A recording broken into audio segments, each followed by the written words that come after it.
Hello students, कैसे हैं आप सब। हमें उम्मीद है कि आप अच्छे से अपनी पढ़ाई कर रहे हो और अपनी सेहत का ध्यान रख रहे हो। बच्चों, ये तुम्हारी ज्योग्राफी के फर्स्ट लेसन के अंदर 20th क्वेश्चन है। पहले हम 19 क्वेश्चन कर चुके हैं इसके अंदर से, जो भी क्वेश्चन बने हैं एनसीईआरटी की बुक में से। आज हमारा नेक्स्ट क्वेश्चन है कि मृदा के प्रकार। मृदा मतलब मिट्टी। तो नेक्स्ट टॉपिक हमारा मिट्टी के ऊपर है। मृदा 6 प्रकार की होती है, तुम सबको पता है। पर्वतीय मिट्टी, जलोढ़ मिट्टी, लाल पीली मिट्टी, काली, लेटराइट और शुष्क मृदा। तो मृदा को ही, मिट्टी को ही मृदा कहते हैं, ये तुमने याद रखना है।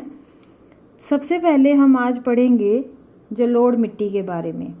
तो हमारा फर्स्ट क्वेश्चन बन रहा है कि जलोढ़ मिट्टी और मृदा दोनों में से कुछ भी बोल सकते हो, इसका वर्णन करो।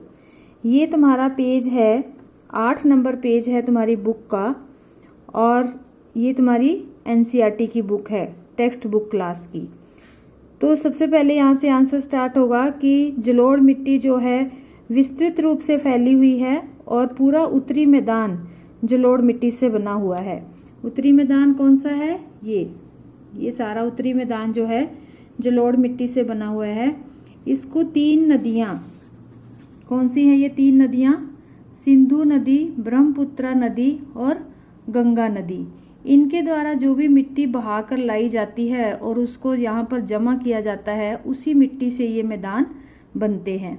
कुछ मिट्टी जो है, मैदान जो हैं जलोढ़ मिट्टी के, जिसे डेल्टा कहते हैं यहाँ पर, वो भी हमारे बनते हैं। वो पूर्वी तटीय भाग पर है। ये कौन सी नदी के द्वारा? महानदी, गोदावरी नदी, कृष्णा और कावेरी। इन नदियों के द्वारा भी जलोढ़ मिट्टी के कुछ डेल्टा बनते हैं, उसमें भी खेती की जाती है। यहाँ पर ये लिखा हुआ है महानदी, ये सारा। नेक्स्ट है जलोढ़ मिट्टी के अंदर क्या पाया जाता है? रेत, सिल्ट, मृत्तिका। ठीक है, ये जलोढ़ मिट्टी के अंदर हमें चीज़ें मिलती हैं। मृत्तिका क्या होती है? जो भी इसके अंदर दब जाते हैं, सड़े गले पेड़ पौधे, पत्ते, छोटे जीव जंतु, तो उससे ये जलोढ़ मिट्टी बनती है। जैसे ही हम नदी के मुंह से, जहाँ से नदी जो है वो गिर रही है, कहाँ पर? जब वो गिरती है समुद्र में जाकर, उसके मुंह से हम ऊपर की तरफ जाते हैं। जैसे ये नदी है, नदी के यहाँ से, इसके मुहाने से इस तरफ को जाएंगे जहाँ से नदियाँ निकलती हैं, तो आगे का जो एरिया है वहाँ पर हमें मोटे कंकर मिलते हैं। ठीक है, मोटे कण मिलते हैं मिट्टी के, और उसके नीचे जैसे जैसे नदी आती जाती है, कण बारीक हो जाते हैं। कणों के आकार के अलावा जो मिट्टी है वो आयु के आधार पर भी देखी जाती है कि उसकी कैसे आयु है, उसका उम्र के हिसाब से, पुरानी या नई। आयु के आधार पर 2 प्रकार की मिट्टी होती है। पुराना जलोढ़, जिसे कि बांगर कहा जाता है, नया जलोढ़ जिसे खादर कहते हैं। बांगर मिट्टी में कंकर जो होते हैं वो कैसे होते हैं? उनकी जो ग्रंथियां होती हैं कंकर की, वो ज़्यादा मात्रा में होती हैं। और खादर मिट्टी के अंदर बांगर की तुलना में महीन कण होते हैं, यानी कि बांगर में थोड़े मोटे पत्थर होते हैं, कंकड़ होते हैं। जलोढ़ मिट्टी बहुत उपजाऊ होती है क्योंकि इसके अंदर पोटाश, फास्फोरस, चूना युक्त ये होती है। इसके अंदर चूना पाया जाता है, ये तीनों चीज़ें इसमें मिलती हैं।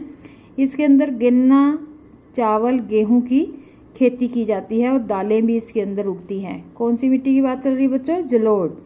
ये बहुत अधिक उपजाऊ मिट्टी होती है और इसमें गहन कृषि की जाती है।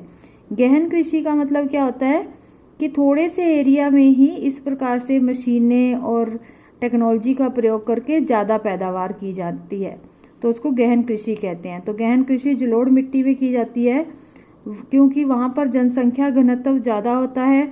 जनसंख्या घनत्व का मतलब क्या होता है? 1 वर्ग किलोमीटर के अंदर कितने लोग रह रहे हैं, उसको जनसंख्या घनत्व कहते हैं। जहाँ ज़्यादा लोग रहते हैं वहाँ पर ज़मीन कम होती है खेती करने के लिए, तो वहाँ पर गहन कृषि की जाती है। इसको हम इस प्रकार भी शॉर्टकट में चार्ट में दिखा सकते हैं।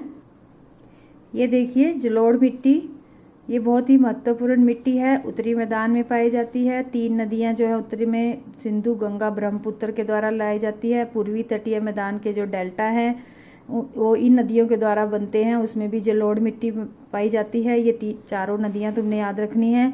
जलोढ़ मिट्टी में रेत, सिल्ट, मृतिका होती है। मुहाने से ऊपर की ओर इसके मोटे कण होते हैं, कंकड़ होते हैं। जलोढ़ मिट्टी की आयु के आधार पर बांगर और खादर होता है। बांगर को पुरानी जलोढ़ कहते हैं, खादर को नया जलोढ़ कहते हैं। बांगर के अंदर कंकड़ ज़्यादा होते हैं और महीन कण होते हैं। जलोढ़ अत्यधिक उपजाऊ मिट्टी है क्योंकि इसमें पोटाश, फास्फोरस, चूना युक्त है और इसमें पैदा क्या होता है, गन्ना, चावल, गेहूं, दालें। इसमें गहन कृषि की जाती है जहां पर जनसंख्या घनत्व अधिक होता है या जनसंख्या अधिक होती है। तो इस तरह से तुम्हारा ये क्वेश्चन का आंसर बनता है। अगर तुम्हें ये क्वेश्चन समझ आ रहा है और वीडियो पसंद आई हो तो इसे लाइक, शेयर, सब्सक्राइब करें और क्वेश्चन को अच्छे से याद करें। Thank you. Have a nice day. God bless you all.